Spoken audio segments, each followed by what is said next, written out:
दुनिया के number 1 pop singer और किंग ऑफ पॉप के नाम से मशहूर माइकल जैक्सन किसी परिचय के मोहताज नहीं है।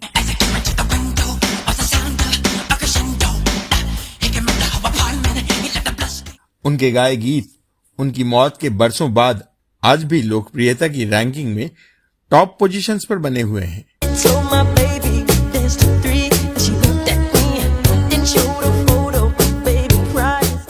लोग उनके गाने के साथ साथ उनके परफॉर्मेंस, उनके डांस और उनके मोहक रंग रूप के भी फैन थे।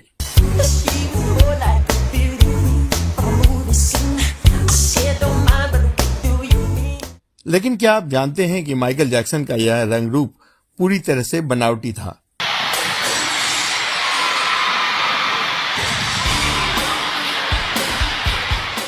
क्या आप सोच सकते हैं कि इस नंबर 1 पॉप सिंगर का रूप ही नहीं, आवाज भी बनावटी थी, जिसको मधुर बनाने के लिए वो हार्मोन्स का इंजेक्शन तक लेते थे।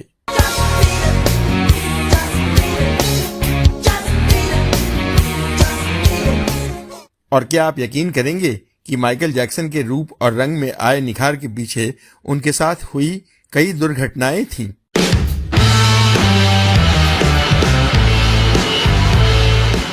कौन सा था वो हादसा जिसने बदल दिया उनका रंग रूप? क्या थे माइकल जैक्सन से जुड़े विवाद और क्यों उनकी मौत के बरसों बाद भी नहीं छूट रहा इनसे नाता? क्यों हर मुकदमे में माइकल जैक्सन को कर दिया गया था आरोप मुक्त और क्यों उनकी मौत के करीब 14 साल बाद दोबारा खुला उनका मुकदमा? जानेंगे और भी बहुत कुछ, बस आप बने रहिए हमारे साथ। दोस्तों नमस्कार, आप देख रहे हैं ड्रामा सीरीज भारत और मैं हूं आपका दोस्त और होस्ट धीरज। आज के इस वीडियो में हम चर्चा करेंगे 80 और 90 के दशक के विश्व के सबसे चर्चित गायक माइकल जैक्सन के बदलते रंग रूप की।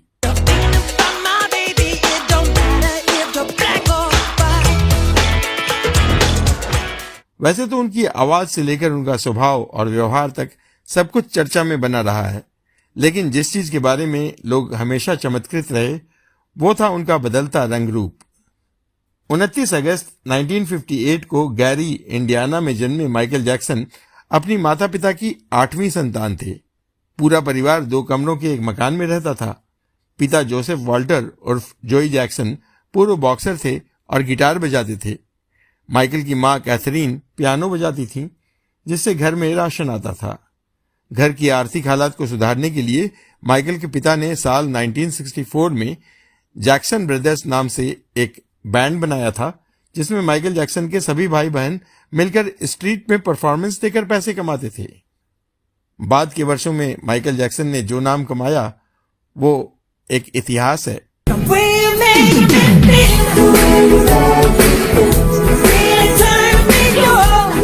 माइकल जैक्सन की कॉस्मेटिक सर्जरी की कहानी मीडिया के लिए हमेशा चर्चा और आकर्षण का विषय बनी रही है। यह दर्जनों बार सुर्खियों में आई और इसने कई अटकलों और विवादों को जन्म दिया।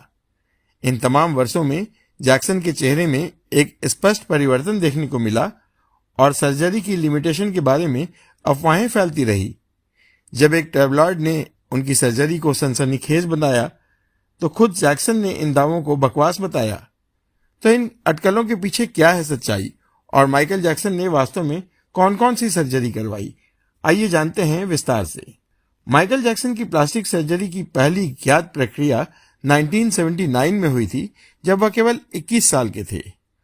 उस समय जैक्सन डांस का रिहर्सल कर रहे थे और बताया जाता है कि इस दौरान वह नाक के बल गिर पड़े और उनके नाक की हड्डी टूट गई।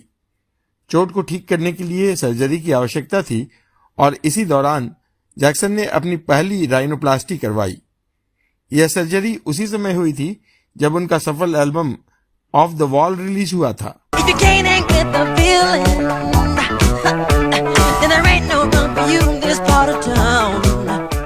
एक गायक के तौर पर यह उनका पहला बड़ा सोलो रिकॉर्ड था। यह सर्जरी न केवल चोट के कारण जरूरी थी, बल्कि जैक्सन की अपने रूप को सुधारने की इच्छा भी थी, क्योंकि यही वह दौर था जब वो अपने करियर के अगले चरण में प्रवेश कर रहे थे। माइकल ने बेवर्ली हिल्स के प्लास्टिक सर्जन डॉक्टर स्टीवन हॉफलिन को यह सर्जरी करने की जिम्मेदारी सौंपी। हॉफलिन एक प्रसिद्ध कॉस्मेटिक सर्जन थे जिन्होंने एलिजाबेथ टेलर और जॉन रिवर्स जैसे हाई प्रोफाइल हस्तियों की सर्जरी की थी, और वह कई वर्षों तक जैक्सन के पसंदीदा सर्जन बने रहे। सर्जरी से पहले जैक्सन की नाक एक चौड़े ब्रिज, बड़े नथने और गोलाकार टिप वाली थी। पहली राइनोप्लास्टी के बाद उनकी नाक पतली और अधिक सुडौल हो गई, लेकिन यह अभी भी काफी हद तक अपने ओरिजिनल रूप में बरकरार थी। हालांकि बताया जाता है कि जैक्सन परिणाम से संतुष्ट नहीं थे और शिकायत थी कि सर्जरी से उन्हें सांस लेने में परेशानी हो रही थी, और गाने में सांस का कितना महत्वपूर्ण रोल है यह सबको पता है। कहा जाता है कि इसी दौर में जैक्सन ने अपनी आवाज को सुधारने के लिए फीमेल हार्मोन्स भी लिए थे। Living off the wall.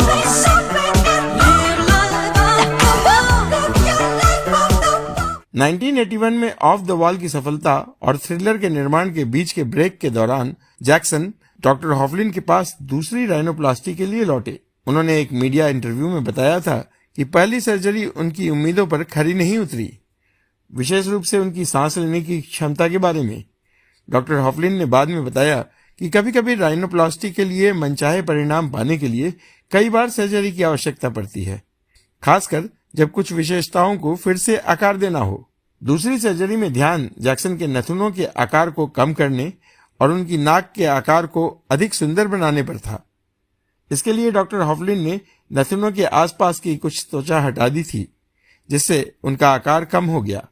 इस प्रक्रिया के परिणाम स्वरूप जैक्सन की नाक और भी पतली हो गई और उनकी नाक की टिप पहले की तुलना में कम गोल दिखाई देती थी। हालांकि यह सुधार पहले की सर्जरी के तुलना में अधिक साफ थे, फिर भी जैक्सन पूरी तरह संतुष्ट नहीं थे। 1983 तक जैक्सन का album thriller global music chart पर हावी हो रहा था और माइकल जैक्सन दुनिया भर में सुपरस्टार का दर्जा पा चुके थे।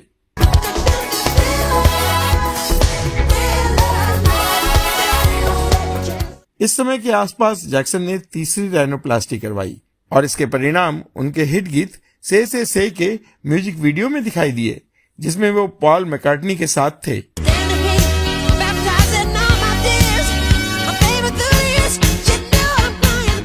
इस बार उनकी नाक में पहले की तुलना में अधिक महत्वपूर्ण बदलाव हुए। उनके नथुने और छोटे हो गए और उनकी नाक की टिप और भी सकरी हो गई, जबकि उनकी साइड प्रोफाइल में एक हल्का उठाव दिखाई देने लगा। इसी दौरान हुआ यह कि मीडिया ने माइकल जैक्सन के शारीरिक बदलावों में ज्यादा दिलचस्पी दिखाना शुरू कर दी। हालांकि उनकी नाक प्रत्येक सर्जरी के साथ पतली और अधिक सुडौल हो गई थी, लेकिन आलोचकों और टैबलॉइड्स ने जैक्सन के रूप बदलने के जुनून के बारे में अटकलें लगाना शुरू कर दिया। खासतौर पर उनकी साइड प्रोफाइल में उनकी नाक के उठे हुए लुक उनके बदलते चेहरे पर टिप्पणी करने वालों के लिए ध्यान का केंद्र बन गए। हालांकि माइकल जैक्सन ने अपनी सर्जरी की सीमा के बारे में चुप्पी साध ली और अक्सर अपने रूप के प्रति जुनून के बारे में अफवाहों को खारिज करते रहे। लेकिन इस बीच कुछ ऐसा हो गया जिसकी आशंका किसी को नहीं थी। 27 जनवरी 1984 को लॉस एंजलिस के श्राइन ऑडिटोरियम में पेप्सी के एक विज्ञापन की शूटिंग चल रही थी कि अचानक एक हादसे में जैक्सन के बालों में आग लग गई। जब जैक्सन और उनके भाई उस विज्ञापन के लिए परफॉर्म कर रहे थे, तब एक आतिशबाजी की खराबी के कारण उनके बालों में आग लग गई, जिससे उनकी खोपड़ी पर 2nd डिग्री की जलन दर्ज की गई और उनके बाल भी झड़ने लगे। इस दर्दनाक हादसे के कारण कई सर्जरियां की गई ताकि उनके जले हुए क्षेत्र को ठीक किया जा सके और खोपड़ी के गंजे हिस्से को छिपाया जा सके। विक्ट्री टूर से पहले के महीनों में जैक्सन ने कई बार सर्जरी करवाई, जिसमें जली हुई त्वचा को हटाया गया और बाकी स्वस्थ त्वचा को जले हुए हिस्से पर फैलाया गया। यह प्रक्रियाएं अत्यधिक दर्दनाक थीं और इसका नतीजा यह हुआ कि जैक्सन की खोपड़ी के ऊपर एक बड़ा गंजा स्थान रह गया। इस समय के दुर्लभ घरेलू फुटेज में जैक्सन को नाक पर पट्टी और स्प्लिंट पहने हुए एक डांस की प्रैक्टिस करते हुए देखा जा सकता है, जिससे यह संकेत मिलता है कि हो सकता है उन्होंने जलने के दौरान नाक की एक और सर्जरी भी करवाई है। 1984 की शुरुआत में अपनी मां के जन्मदिन के जश्न के दौरान जैक्सन को एक सूजी हुई नाक के साथ देखा गया, जिससे यह और भी अधिक स्पष्ट हो गया कि उन्होंने हाल ही में एक और राइनोप्लास्टी करवाई थी। विक्ट्री टूर शुरू होने तक जैक्सन की नाक और भी सुधरी हुई लग रही थी।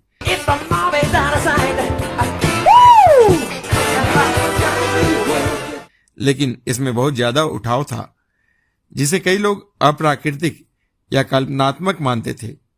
इस बड़े बदलाव ने और अधिक अफवाहों को जन्म दिया कि जैक्सन अपने आप को पूरी तरह बदल डालने के लिए जुनूनी हो गए थे। You had to show them that you're really not scared.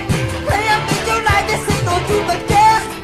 80 के दशक के मध्य तक माइकल जैक्सन की नाक सार्वजनिक आकर्षण और चिंता का विषय बन गई थी। 6 मई 1986 को जैक्सन ने पेप्सी के एक प्रेस कॉन्फ्रेंस में धूप का चश्मा पहना था, जिसे कई लोगों ने उनके चेहरे को छिपाने के लिए माना। तो यह स्पष्ट था कि उनकी नाक टूटने की स्थिति में थी, जो उन लोगों के लिए असामान्य नहीं है जिन्होंने कई बार राइनोप्लास्टी करवाई हो। इसी समय के आसपास जैक्सन को सर्जिकल मास्क पहने हुए देखा गया, जिससे और भी अफवाहें फैल गईं कि वो अपने चेहरे की सर्जरी को छिपा रहे थे। उनकी नाक की सर्जरी के अलावा जैक्सन ने ठोड़ी का इम्प्लांट भी करवाया, जिससे उनकी जॉ लाइन और प्रमुख होकर दिखने लगी। उनकी ऑटोप्सी में भी यह पुष्टि की गई थी कि उनके ठोड़ी के नीचे 2 चीरे के निशान थे, जो ठोड़ी को सुधार के संकेत देते हैं। यह नया लुक, जिसमें उनकी बदली हुई नाक, परिष्कृत जॉ लाइन और ठोड़ी का डिंपल शामिल था, उनके बैड एल्बम के प्रचार के दौरान विशेष रूप से स्पष्ट दिखा। Your word is mine. Okay, you're right. Just show your face. इसके परिणाम स्वरूप मीडिया ने जैक्सन की प्रेजेंस पर और अधिक ध्यान देना शुरू कर दिया और उनकी प्लास्टिक सर्जरी की कहानियां आम टेबलॉइड फोल्डर बन गईं।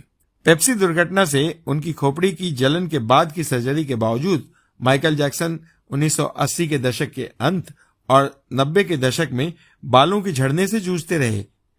गंजे स्थान को स्थायी रूप से ठीक करने के प्रयास में जैक्सन ने एक उन्नत उपचार करवाया, जिसे टिश्यू एक्सपेंशन कहते हैं। इसमें प्रभावित क्षेत्र के आसपास की त्वचा के नीचे छोटे छोटे गुब्बारे प्रत्यारोपित किए जाते हैं, जिन्हें धीरे धीरे फुलाकर त्वचा को फैलाया गया। उम्मीद यह थी कि इस सर्जरी के बाद इस विस्तारित त्वचा का उपयोग निशान वाली त्वचा को ढकने के लिए किया जाएगा। यह प्रक्रिया बहुत क्लियर थी और जैक्सन ने सार्वजनिक उपस्थिति के दौरान अपने गुब्बारों वाली त्वचा को छिपाने के लिए अपने हस्ताक्षर से जुड़ी फेडोरा टोपी पहननी शुरू कर दी।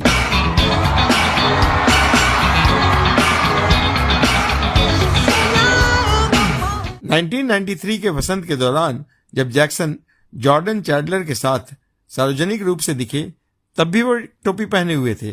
जॉर्डन ने कहा कि जैक्सन सोते समय भी टोपी पहनते थे, जो उन्हें अजीब लगा।